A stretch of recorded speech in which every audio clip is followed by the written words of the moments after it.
Ramdam na ramdam pa rin ang sama ng panahon sa Rodriguez Rizal kung saan dalawang magkapatid ang namatay sa rock slide. Narito ang agenda report ni Ryan Reloban live mula sa Rodriguez. Ryan, anong update?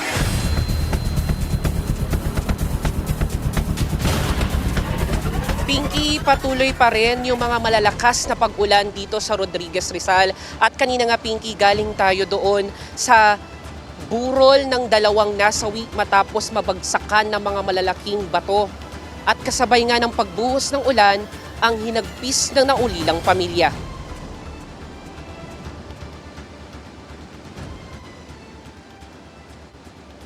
Matinding dalamhati ang bumalot sa pamilya ng magkapatid na hindi na nasilayan pang buhay matapos ang trahedyang naganap sa sitio Kayrupa sa barangay San Rafael, Rodriguez Rizal.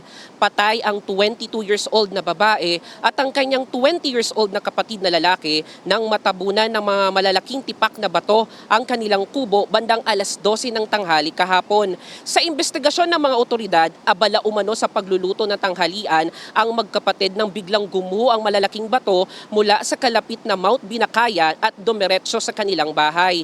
Dahil sa lakas ng pagbagsak ng mga bato, hindi na nakalabas pa ang magkapatid at agad silang nasawi sa insidente. Kwento ng ama ng mga biktima, dala ng kahirapan ay pinili nilang tumira malapit sa bundok kahit alam nilang delikado lalo na't sa mga ganitong kalamidad. Anya, dobleng dakot sa kanila ang pagkamatay ng kanyang dalawang anak na pangunahing bumubuhay sa kanila. Kahit sino man siguro, mawala ang anak niya na nangyari ng ganyan. Yun ang sakit sa pakiramdam namin. Isipin mo, ang sobrang sakit, bigla lang sila mamatay. Dahil sa kahirapan namin, nagsikap din kami makatrabaho para makakain kami. Yun ang nangyari sa amin, ang sobrang sakit yan. Naiwan ng babaeng nasawi ang dalawa niyang anak at asawa nito habang ang lalaking namatay naman ay nag-aaral pa. Kwento pa ni Tatay Sison, mahirap iwan ang kanilang tirahan dahil nandun din ang kanilang hanap buhay. Ayon naman sa head ng Barangay San Rafael Disaster Risk Reduction Management Office na si Noli Reyes, araw-araw nilang hinihikayat ang mga residente sa lugar na pansamantalang lumikas muna dahil sa mataas na panganib na landslide at rock slide bunsod ng tuloy-tuloy na pag-ulan. Patuloy din anya na pinapaalahanan ng mga otoridad ang mga nakatira sa paanan ng bundok at iba pang danger zone na agad sumunod sa evacuation center para maiwasan ang kaparehong trahedya.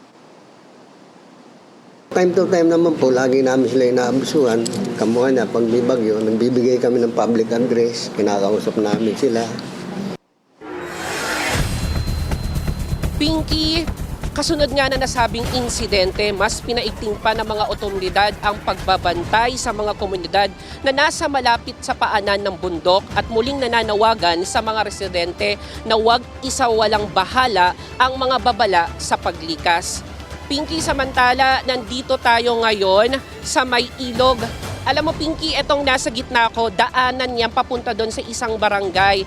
Pero umapaw na yung tubig dito sa dalawang ilog, kaya hindi na talaga madaanan etong nasabing kalsada.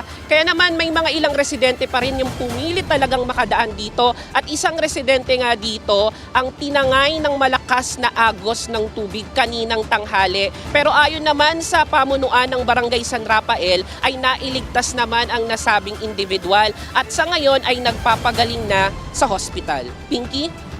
Ryan, nakakalungkot yung storya nung magkapatid at mabuti nasagip yung nag-cross dyan sa lugar na yun, nahanap at nasa ospital ngayon. Ryan, ilang pamilya pa ba ang naninirahan malapit dyan sa bundok? At anong ginagawa para, syempre, hindi na maulit yung ganitong pangyayari?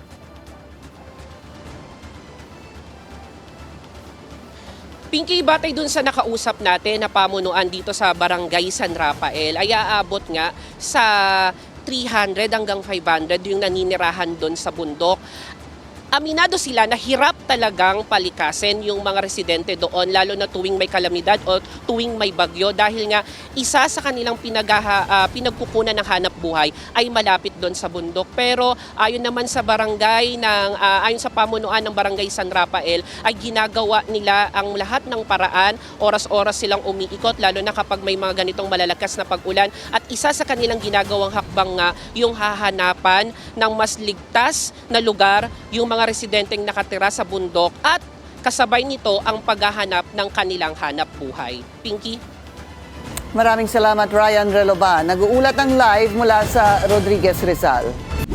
Manatiling nakatutok sa Bilyonaryo News Channel. Sumubaybay sa aming social media accounts at mag-subscribe sa aming YouTube channel para sa mga bago at eksklusibong balita.